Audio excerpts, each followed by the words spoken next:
Mr. President, Excellencies, distinguished delegates, it pains me to start my global update to this Council once again with the cruelty of war. Last March, I spoke of the right to peace. Since then, conflicts have only intensified. Killings and injuries of civilians have become a daily occurrence. Destruction of vital infrastructure, a daily occurrence. Devastating and reckless. Children shot at. Hospitals bombed. Heavy artillery launched on entire communities. All along with hateful, divisive and dehumanizing rhetoric. I'm dismayed by the extent to which warring parties have pushed beyond the boundaries of what is acceptable and legal on many fronts, with utter contempt for the other, trampling human rights at their core. In 2023, data gathered by my office shows the number of civilian deaths in armed conflict soared by 72%.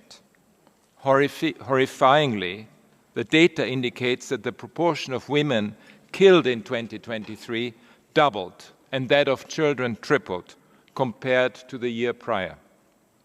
I'm appalled by the disregard for international human rights and international humanitarian law by parties to the conflict in Gaza. There has been unconscionable death and suffering. More than 120,000 people in Gaza, overwhelmingly women and children, have been killed or injured since 7 October. As a result of the intensive Israeli offensives.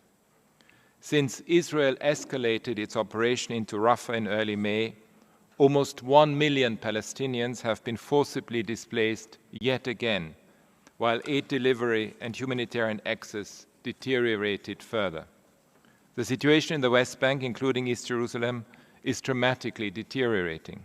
As of 15th of June, 528 Palestinians, 133 of them children, had been killed by Israeli security forces and/or settlers since October, in many cases raising serious concerns of unlawful killings. In the same period, 23 Israelis have been killed in the West Bank and Israel in clashes with or attacks by Palestinians, including 8 members of the Israeli security forces. Israel's relentless strikes in Gaza are causing immense suffering and widespread destruction. The arbitrary denial and obstruction of humanitarian aid have continued, and Israel continues to detain arbitrarily thousands of Palestinians. This must end. Palestinian armed groups continue to hold many hostages, and in some cases in densely populated areas, putting them and Palestinian civilians at further risk. These hostages must be released. The patterns we have documented raise serious concerns about the commission of war crimes and other atrocity crimes. I call for the binding decisions of the Security Council and of the International Court of Justice to be respected.